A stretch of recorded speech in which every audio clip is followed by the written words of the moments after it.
Hello and welcome to Taskmaster Talks with Kevin Sullivan. I'm your host, JP John Paz from the Two-Man Power Trip. Of course, joining me, the star of the show, the former WWE and ECW World Tag Team Champion, one of the greatest minds and bookers ever in the history of the business, the Games Master, the Taskmaster, the devil himself, Mr. Kevin Sullivan. Kevin, how you doing today, sir? I'm doing wonderful, JP. You? Not too bad. Not pretty good. The Red Sox, they look okay, I guess. Yeah, the bats aren't coming around, huh? Very strange, because you figured, they got a couple guys in that lineup. I mean, they could get hot at any second, but they got a couple guys in that lineup that is baffling that they're not hitting. Yeah. It's early. We'll see. I hope they don't come around. The pitching, Yep. I hope they don't come around. Being a Yankees fan, I hope they fail. Yeah. So today's topic we want to talk about today was WrestleWar all the way back in 1989, May 7th, 1989, Nashville, Tennessee, at the Nashville Municipal Auditorium. The attendance, 5,200 people. The tagline, the Music City Showdown, and, of course, had 120 pay-per-view buys. Not too bad. 5,000 people in attendance, I guess, is okay, and 120K on the buys, not bad. Obviously, WWF is kind of the king of the hill at this point in 89. Yeah. But we were throwing a match that was incredible at them, right? Oh, unreal. The main event, we'll talk about in a little bit. Ric Flair versus Ricky Steamboat for the NWA World Heavyweight Championship. Definitely a huge match. Yeah, absolutely. These guys have worked a bunch together when there was a territory in North Carolina. So these guys performed as well as anybody could perform. With WrestleWar, just thinking of WWF at this point, are you guys creating pay-per-views because they've kind of cornered the market and basically took off running with pay-per-views? Is that why you guys are doing all these pay-per-views all of a sudden? I mean, like WrestleWar comes out of nowhere. Yeah, I think we were under the assumption that if we didn't put out pay-per-views, maybe they'd corner the market and maybe even drop us. You know what I mean? Mm-hmm. So I think that's what the move was. And 120,000 buys. Today's day would be great. Oh, AEW would be loving it if they got 120, which they have a few times. I mean, they're very, very happy with that number. So it's not a bad number, especially considering, think about WrestleMania, which was April of '89. It's 780,000 buys. So, getting 120 after Hogan and Savage are kind of dominating. You know what I mean? It's a pretty good number. Right. Who's on the booking committee at this point? I know we've talked about it before in '89. I'm trying to remember. I know it's you, Jim Ross, Cornette. Who else is on it with you guys? Flair and myself. And Barnett would drop in every now and then. When you guys are having this, booking committee meeting, and you're setting up this new pay-per-view WrestleWar, there's no war games in it. There's no war. Was that a thought of putting war games on the pay-per-view? We didn't come up with the names. The North Tower did, or somebody in their division would come up with the names. Because eventually you guys would, keep WrestleWar going, and really 91 and 92 is when the War Games match is a part of it. So I just thought that was interesting. WrestleWar's creative, but no War Games. Right. So I'm not sure why, but I think they wanted to spotlight Rick and Ricky. Also, the main event is really Flair versus Steamboat, but it's not the last match. What's the booking and the psychology behind that? Because technically the last match is Eddie Gilbert and Rick Steiner versus the Varsity Club. So, which is yourself and Dan Spivey. But who thought of this? Why isn't it technically the last match? because of the finish, what's going to happen, and they want to be able to talk about it as we're going off the air.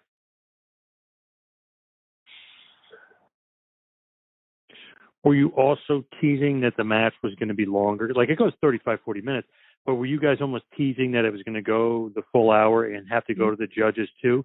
Is that part of the psychology of it? Yeah, that would be part of the psychology of it too. But basically, we wanted to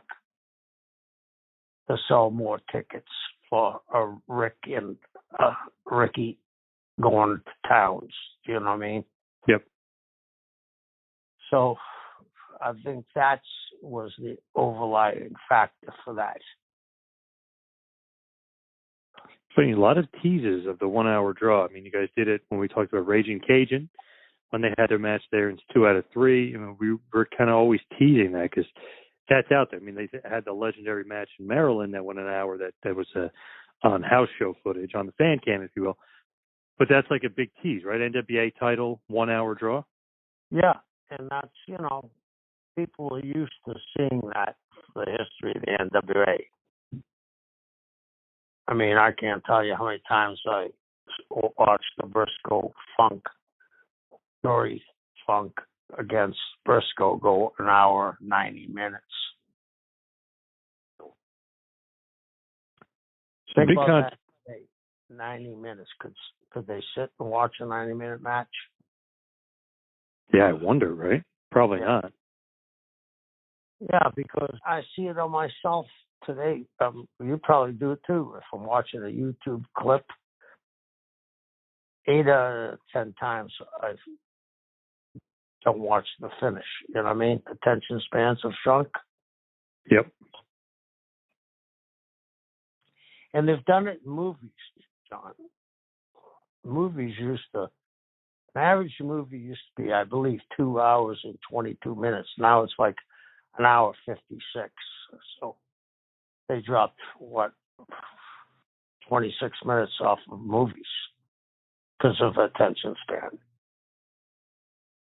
It's funny, I noticed that too with, like, I watch a lot of John Wayne movies. It's funny, a lot of the ones from the 50s and the 60s are exactly 2 hours, a little bit over 2 hours. But then you start going more into like the mid 70s, and really his last film was The Shootist. But like that's only an hour and 40 minutes. So I wonder if that also has to do with the attention span of the movies, because even that I noticed was shrinking even then. Yeah, I think that I would say that there was a lot of tests done on the attention span even back then. Because you got to realize back then, most people went to movies, right? They didn't have streaming service. So you get in your car, you drive to the movies, you get there early, you get your popcorn and everything else. Then after it's over, you got to go out. There's a little bit of traffic. You got to drive home. You're spending a lot more time going to the movies than you do today with streaming service. And I mean, I notice now on streaming service, all the big names are on streaming service, right? There's almost a movie theater is going to be a thing of the past in the next few years. Hope not. Yeah, I hope not either. I like the big screen.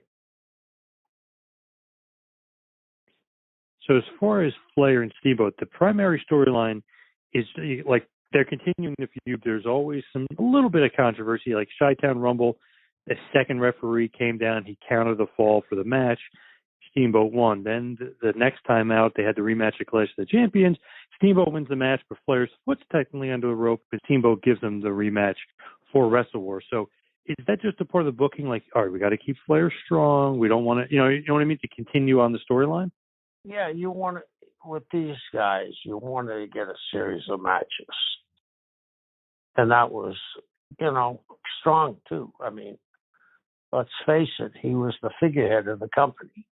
So if I look back now, I don't think we would have done it in today's day and age. But because we were trying to show that our performances were better than the WWE's. What do you think about Flair at this point? Like, how is he politically? Is he getting heat in the back? Is being on top, but also booking, or is everything happy? Everybody okay with Flair at this point backstage? I think most people were happy, but just like everything else in life, people are bitching that the boss is on top. You know what I mean? What about Jim Herd? What's going on with him backstage at this point, 89? He wanted to get rid of Flair from the day he got in. He wanted to get rid of Flair. We talked about the Spartacus bullshit. He just had a contentious relationship with Rick. Rick felt that he was Flair. Herd rather didn't see Rick or who he was. So there was a real pain in the ass with those two. Not so much Rick, but with Herd. Did you get along with Herd? Not really. I don't think the only person I think got along with Herd was Jim Ross. Why is that? Just personalities, he was able to get along with them? Well, Jim was single at the time. So he would go and have cocktails with Herd after hours because Herd's family lived in St. Louis and Herd lived by himself in Atlanta. So he was looking for someone to talk to and vent. And Jim was a very, very smart guy, still is. And I think he would run things by Jim, and Jim would try to talk sense into Herd, but the thing about Herd was he knew nothing about the wrestling business. Nothing. I mean, I could go on and on, the ding-dongs, the hunchbacks, the whole shittery, but I think in hindsight that Ross really helped the booking committee calm Herd down. What was your relationship with JR at this point? How are you guys? Great. I always got along with Jim. Did he ever express any frustration with Herd? Like, hey, I'm trying to get through to this guy, but he's not really understanding the business. He might not have said it in that exact same way, but we knew what he was trying to do, and he was trying to right the wrongs that Herd was doing. Unfortunately, Herd was a stubborn guy. Did Turner love Herd? Like, why is Herd in that spot? Jack Petrick. Jack Petrick and Herd were friends. And Herd was a general manager at the TV station, the St. Louis Wrestling at the Chase came on. Again, it's owned by a television company that doesn't know anything about wrestling. Kind of hard to do, right? I mean, that's a difficult spot. Yeah, and then they wanted to try to copy. At this time, Vince had a lot of lame gimmicks, so Hurt thought we should copy them. You know what I mean? Fireman and Chip, and who happened to be a very good performer. They settled with that. Matt Bourne, Big Josh. We could go on and on and on. Ding dongs. Yeah. Yeah, Fireburger Chip. Yeah, a lot of weird gimmicks. Yep. Right. So Bob Caudle and JR are the announcers for the event. What do you think about Bob? I mean, I feel like not a lot of people are talking about it. Obviously, he's more old school, but he was great. I always loved Bob Caudle. I love Bob Caudle. Wonderful guy. Great announcer. I don't think he got the recognition because he stayed in Charlotte so long. You know what I mean? Yep. What do you think about JR and Caudle together? Because it's almost like two play guys together. Yeah, but I think they got along, but I think they performed very well together. Great team. They're legitimate. when this show opens up, you have some country music playing as the Oak Ridge Boys are going to perform the national anthem. They also kind of had a little bit of a small performance.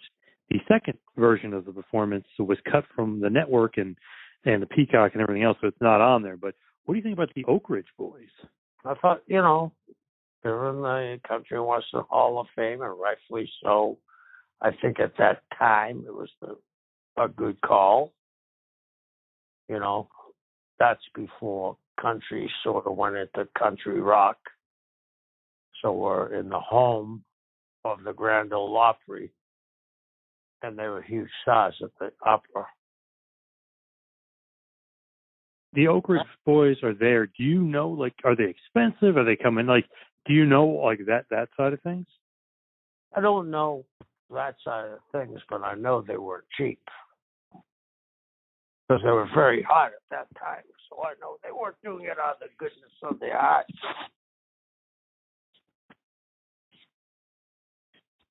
With that, do you think that it's too Southern though to have them there, or no?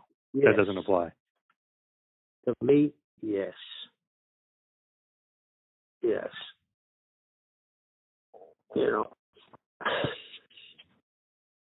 If I had my way, it would have been Johnny Cash, who crossed over.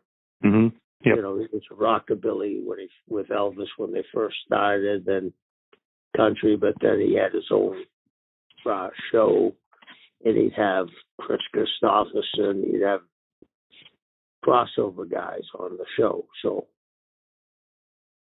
Oak Ridge Boys probably didn't do well in the Northeast or the West Coast. Was that a big problem though in general for WCW being too Southern at this point? Not the wrestling, because the wrestling was different than the Northeast wrestling. It always was.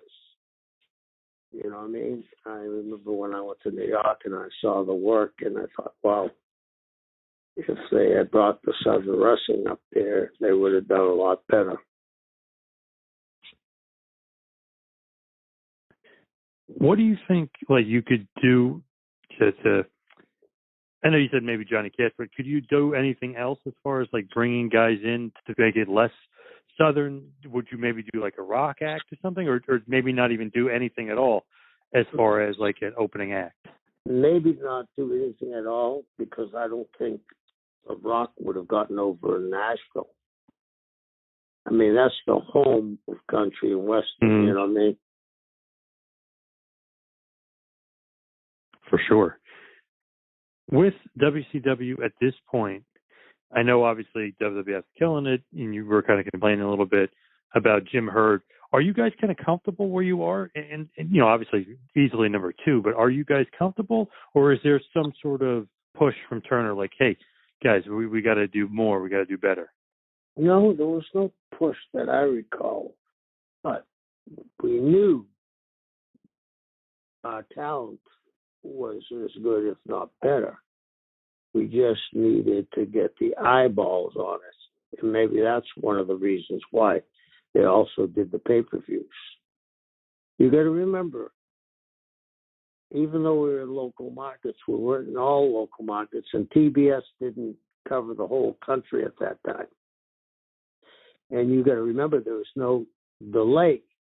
So the 6:05 show was playing at 3:05 in the West Coast. Yeah. Interesting. Yeah. That could hurt. It could hurt some ratings and stuff. Yeah, for sure. Yeah.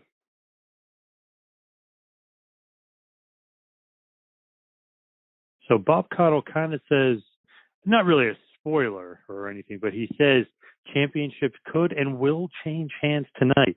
Is that just him, kind of going off on his own, or is he instructed to kind of throw out his teeth like that? He's going off on his own, and I don't blame him. It's also to get the people excited that there may be a title change. What do you think about the announcer Gary Michael Capetta? Good old GMC. What do you think about Gary Michael? Love him. Love him. Love him. He often gets forgotten. I don't know why, as being one of the great ring announcers of all time.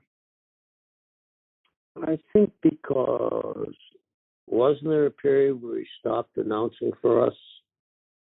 Yeah, and you guys got David Penzer.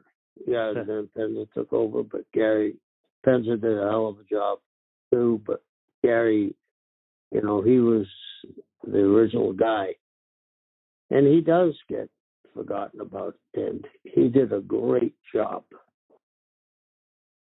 Yeah, in the WWF, he gets replaced by Howard Finkel when they become WWF, and obviously Vince Jr., his guys, the Fink, and then WCW, Penzer becomes kind of the guy, and obviously for main event matches, Michael Buffer. But it's just interesting, kind of people forgetting him in the middle, the WWF days and the WCW days. Very synonymous with this is Sting. Yeah. So the first match is supposed to be the Grey Muta with Gary Hart versus JYD, Junkyard Dog. Junkyard Dog misses the event. Do you know what happened to JYD at this point? I really don't know. I happen to personally like Dog very much. I don't know if it was one of those deals where a guy, I don't like to speak ill of anybody, especially someone that's passed on. He might have thought, I'm going to do a job, but it's not worth it for me. Was that ever a problem with JYD?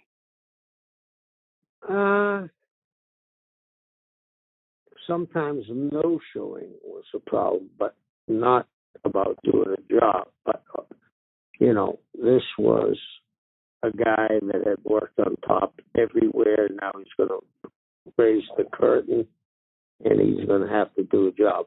I can't get into somebody's head because I don't know. But, you knew that they weren't bringing in Muta to lose, especially with Gary Hart. What do you think about Gary? Oh, one of the greatest of all times. Pure evil, the way he managed. And he never took away from his guys. He always put the spotlight on his guys. Great manager. His book is like impossible to get, and if you do get it, it's going to cost you a couple $100. Did you know that? No, I didn't. Yeah, his book, for some reason, it's hard to get and really expensive if you can get it. It's crazy. Well, Gary was a very, very smart guy, was around a lot of smart people. He was a protege of Jim Barnett's, Paul Bosch's, Mark Lewin, King Curtis, Eddie Graham for a little bit. So he was around some very smart guys.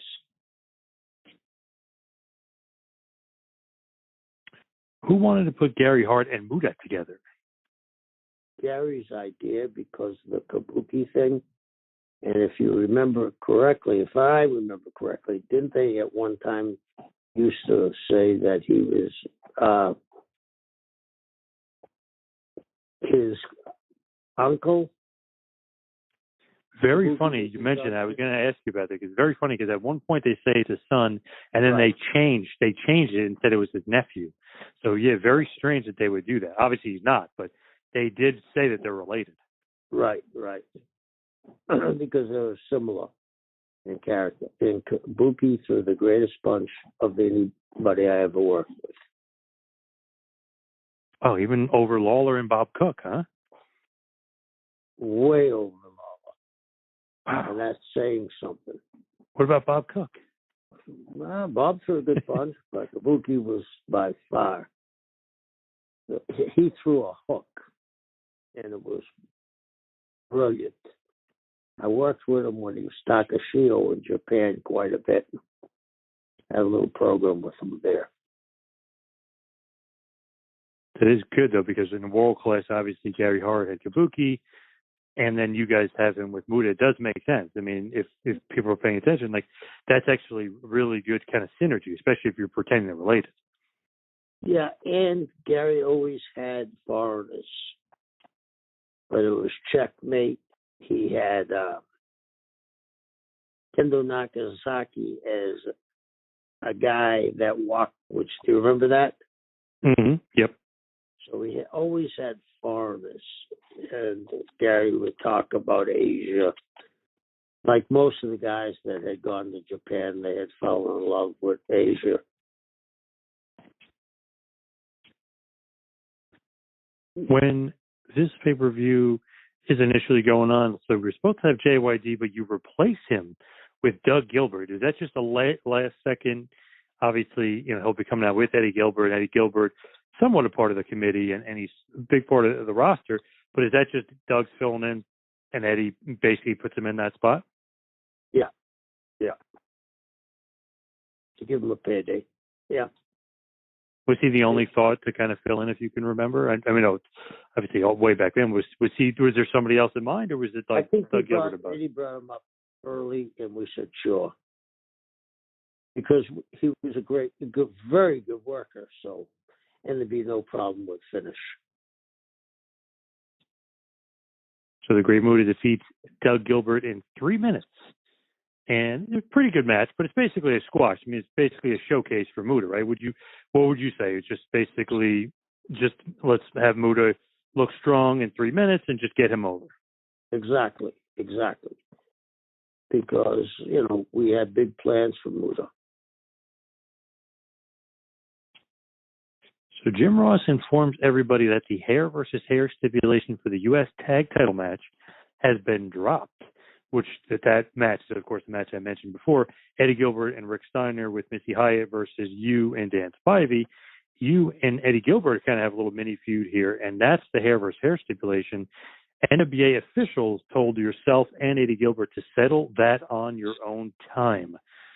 It seems weird, but how can you advertise hair versus hair for that match and then take it away? I don't know why they took it away, unless somebody complained.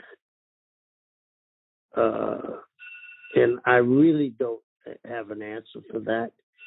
It might have been the North Tower thinking, oh, this is way overboard.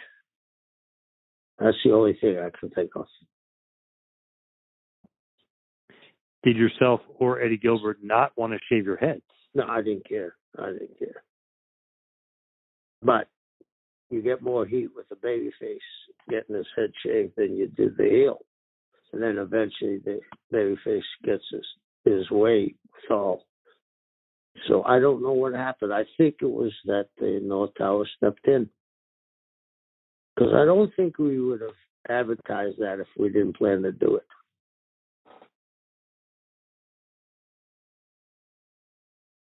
So in the back, we have, after that match, we have Lance Russell, who's doing some work for WCW at this point with Ric Flair. And Ric Flair basically says he's going to regain his NWA World title. This is his last chance, though. So Flair finished by saying, Steamboat, you're mine. What about Lance Russell here working for WCW? Great announcing team, huh? Ross, Lance, and Bob. What an all-star team, huh? Yeah, oh yeah, big time. Interesting. You guys are prying Lance away from Memphis here. Well, I'm going to go out on a limb and say that Eddie called Jerry Jarrett and asked him if we could have Lance. And Jerry Jarrett is a very smart guy. I think he saw that would be good for his company also. The next matchup, Butch Reed. Hacksaw Butch Reed defeats Ranger Ross. Match goes about 7 minutes. Nothing great here, kind of generic. Butch Reed obviously is good. They're teasing some stuff with Teddy Long, and he's kind of foreshadowing maybe a new tag team will debut soon, which we obviously know is Butch Reed and Ron Simmons of Doom with Teddy Long. But what do you think about just Ranger Ross in general? Because he's really green at this point, but, is there something there with his military background, with his athleticism? Yeah. What do you think about him?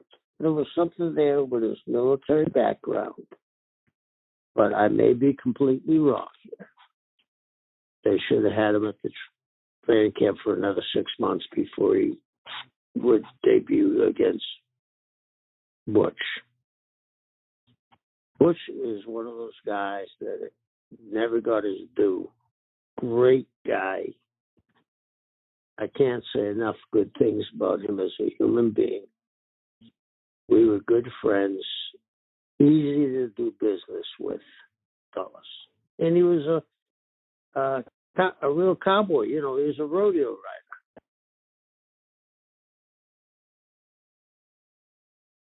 You know, he came from a lineage of buffalo riders. Are you aware of that? No. Mm-mm. You know what the buffalo riders were, right? No. Mm-mm. The black guys that being rodeo guys. So, and then Butch was a great football player. I don't know what happened. He got drafted in the NFL, but I think he hurt his knee. I mean, this guy was an all-around, no pun intended, cowboy. He was a great, great performer. Drew money everywhere he went and was so easy to get along with in the dressing room. And tough as nails. So the next match up, very interesting one, a bull rope match. Dick Murdoch defeats Cowboy Bob Orton Jr. by pinfall. Match goes about 5 minutes here. Obviously, Gary Hart would be managing Bob Orton Jr. What is up here? In '89, you guys are bringing back, and they do call him Captain Redneck. You bring back Captain Redneck, and you bring back Bob Orton. It's pretty interesting for '89, bringing these, not old timers, but the veterans in. Yeah, I mean, Dickie was once on the short list to be the NWA champion. Bob Orton was in the first WrestleMania. Bob Orton was a great amateur wrestler, great pro wrestler, second generation. My only trepidation of a bull rope match, and this is just me, and this is me being wrong, and I'm saying it at the top. When I think bull rope, I'm going to ask you this question. When you think of bull rope, who do you think about? Probably Dusty. Okay, we didn't have Dusty. They could have had a match without the bull rope, but we were trying to stack the card, and I understand, but to me, that's a sacrilege that the bull rope match didn't have Dusty in it. I think we could have drawn a lot better if that match, and this is no disrespect to Orton, who I think is one of the great workers of all times, if it was Dusty and Dickie against one another. Even though Dickie was a babyface at the time, there was great history, backstory with those two. But that never happened. That's crazy. Dusty would be on his way to the WWF at this point, which is insane to think about and, weird. Yeah. Yeah. So after the match, I'm sorry. I don't know how you let a Dusty Rhodes leave a company. He could do anything. And he was brilliant. And if you needed an idea, all you had to do was ask him. He should have been on the booking committee. Oh, yeah. Is that Jim Herd's fault? Probably. Obviously it was because he let Dusty go. I mean, he couldn't judge talent. Cowbell. Is this just to keep heat on Gary Hart and Cowboy Bob after the match? Yeah, and here's the thing. With Gary, you got to keep heat on Gary. Because he was a heat-seeking missile, and you had to keep the heat on Gary.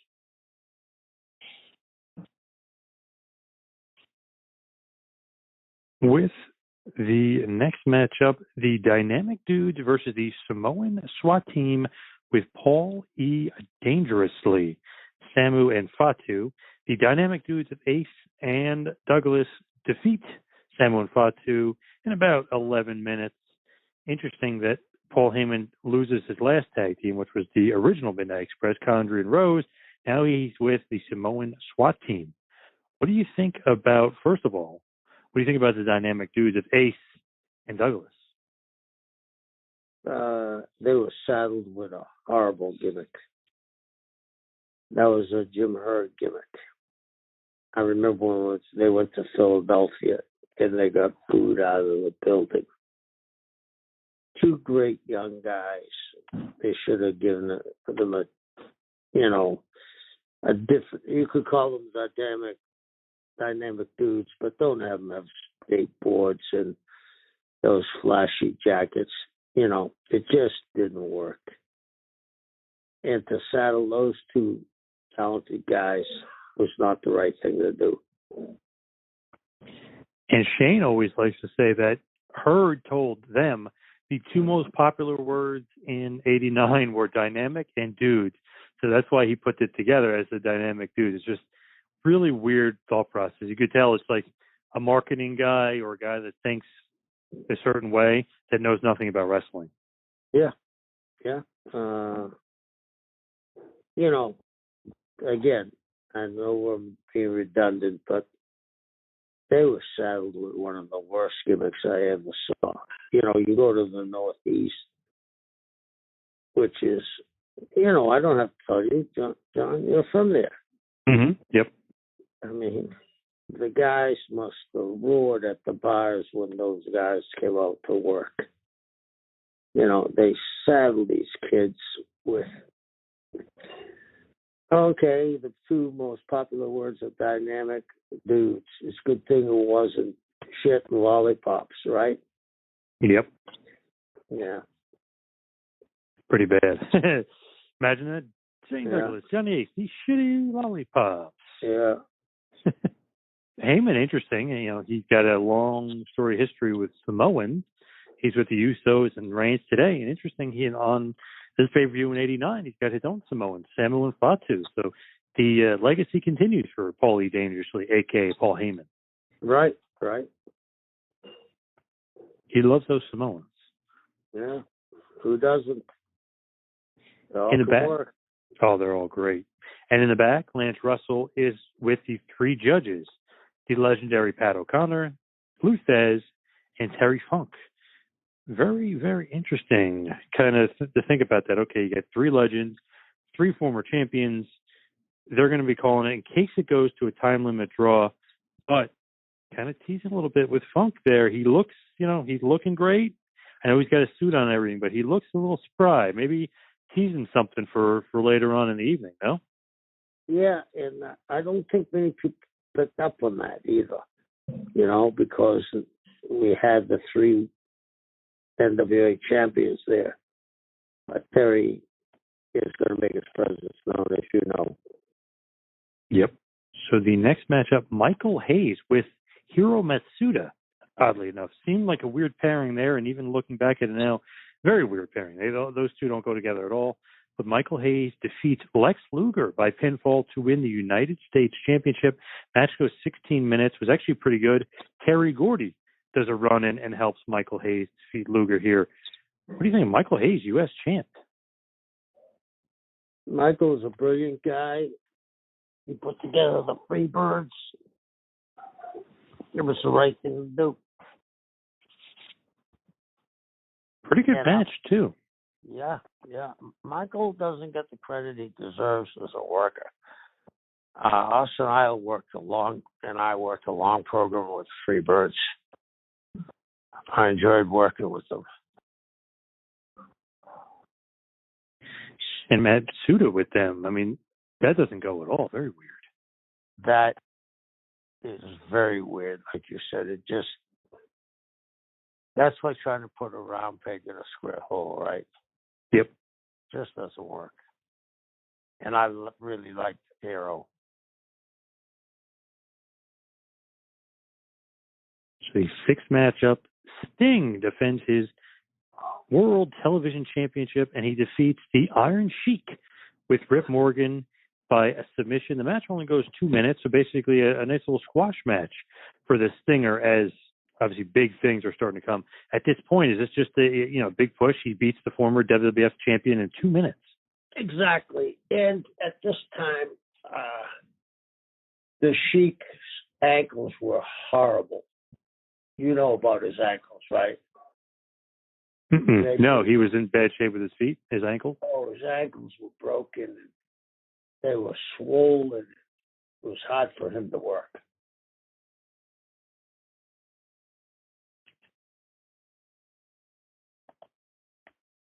Good for Sting here, though. You're beating the former WWF champions, 2 minutes. I mean, he looked really strong. He looked like, a main eventer getting ready for his rise to the top. Yes, he was. He was and still is a phenomenon. So technically, the main event is up next here, and we talked about this, why this went on early, and that last, we kind of went into that already. So Ric Flair comes out. He's got a ton of women he's surrounded by. Jim Ross says probably 40, which is maybe exaggerating, but it's just great that Jim Ross is being very sarcastic. And Steamboat comes out with his wife and little Richie Steamboat, who's riding a small pony.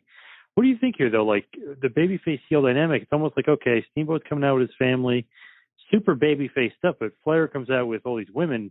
You're almost, as a young fan, like, wow, I want to be like Flair, not like Steamboat. Exactly. I thought it was horrible. You think it hurt Steamboat? Yes. It's almost too corny, right? With the kid and the wife. I mean, I can kind of like it a little bit, but kind of goes a little, over the top with the pony and stuff, and it's a little strange. I didn't like it at all. What about Flair coming out with all his women? Loved it. That's Ric Flair. So like I mentioned, the 3 judges, Terry Funk, Pat O'Connor, and Lou Thesz, were all the special judges just in case the match goes to the 1 hour time limit, which it doesn't. It goes about 36 minutes or so. Or actually it goes about 32 minutes. So Ric Flair is going to end up defeating Ricky Steamboat via pinfall for the NWA Championship. He regains the title. The match is 5 stars, arguably one of the greatest matches of all time. Everyone has it on their list. It's not the greatest, one of the greatest matches of all time. What did you think about this awesome match? Name me the other ones were better. I'd like to hear them. Well, I'd have to think. Maybe them at Chi-Town Rumble or maybe them at Clash of Champions. But it really probably has to do with Flair and Steamboat. Yeah. Yeah. I remember watching Dave Meltzer jump out of his seat on false finishes. Wow. He was with the kid that was the fullback for the Chicago Bears, Brett Muster. Yeah. Oh, yeah. Yep. Yeah. Brad Muster, yeah. They were sitting beside one another. Arguably the greatest match of all time. It's hard to find better one. Just unbelievable performance from these two. And it's shockingly, 32 minutes is a great length of match, but it shockingly doesn't go to the judges. Good tease, though, right? And that you guys kind of teased that it would. Right. I think that was where it should have been. Flair wins, awesome match. How come Steamboat doesn't get a rematch? I know we'll get into a second with Terry Funk, but how come Flair is getting all these rematches in this controversy? How come Steamboat never gets his rematch for the NWA title until years later?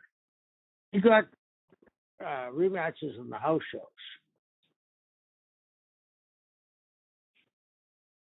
But at this point, you guys are ready to kind of move on from Steamboat as far as being the world champion? 3 matches out of them. We wanted to go with Ric Flair. You didn't want to beat Ricky again. Right. And then if you did, you'd have to have Arn interfere and become, in my mind, gets to be disgusting when you keep on having run-ins in the world title matches. My personal belief in world title matches, they should be clean. I'll give you an example. What about Roman Reigns and Brock? Kept it clean. It was a world title match.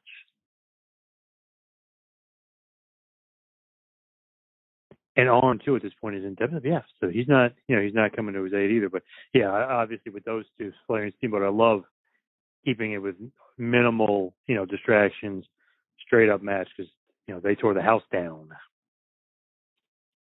You couldn't ask for anything better than that. A clean finish and a great match. Well, something better is about to happen somehow because Jim Ross comes in the ring to interview Flair, and Terry Funk, one of the judges, comes in and gets in Flair's face, and you're kind of thinking to yourself, what the hell's he doing in there? Like, what's he doing? And then all of a sudden, Funk attacks Flair, beats the living hell out of him. He thinks that Flair disrespected him.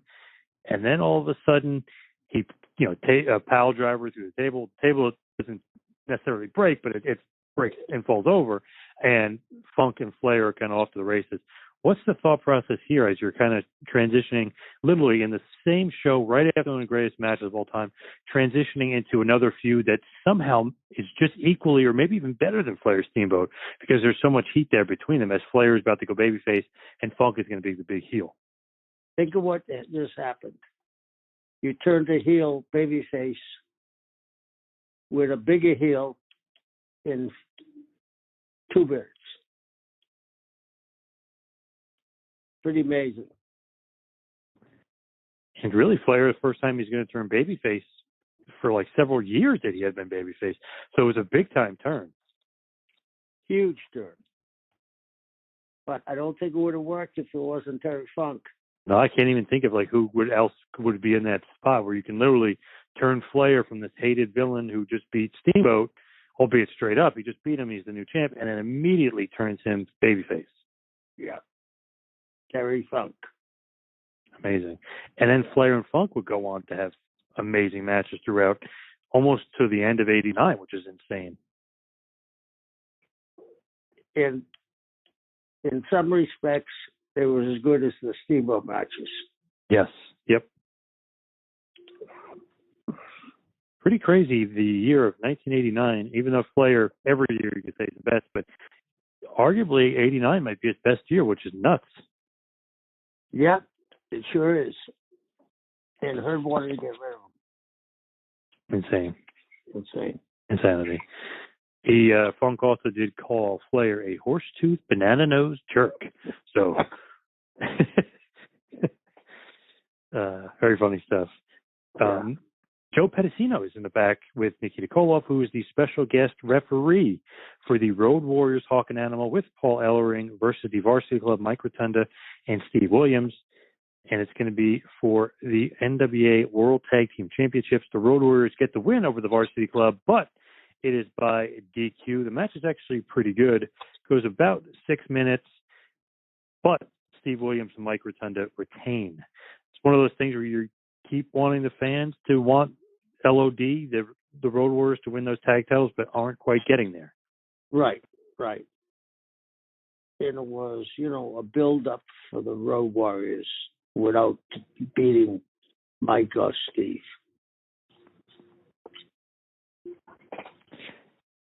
And the main event, technically, even though it's not really the main event, but it's the last match, is for the U.S. Tag Team title.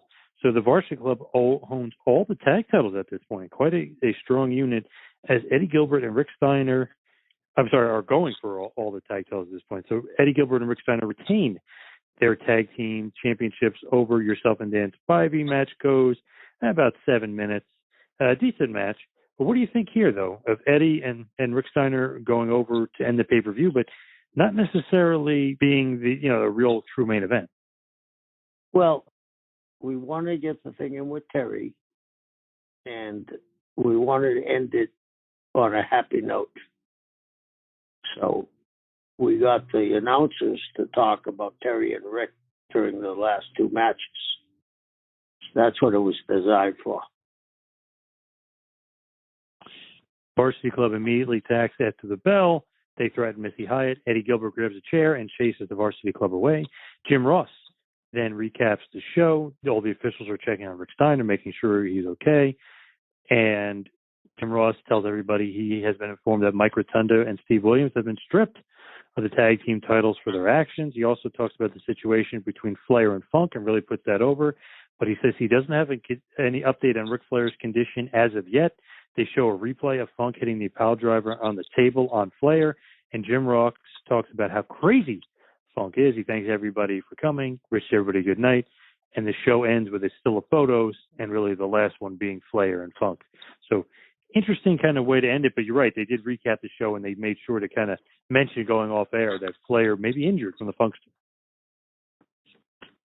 What do you think? Well, go ahead. Sorry. What do you think of like just of that? Like that's going to be the lasting image. Like that's what you want everybody thinking about, not necessarily the rest of the card, but Flair and Funk. That's where we're going. What do you think? What do you think about the whole show?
Thank you for watching the Hannibal TV.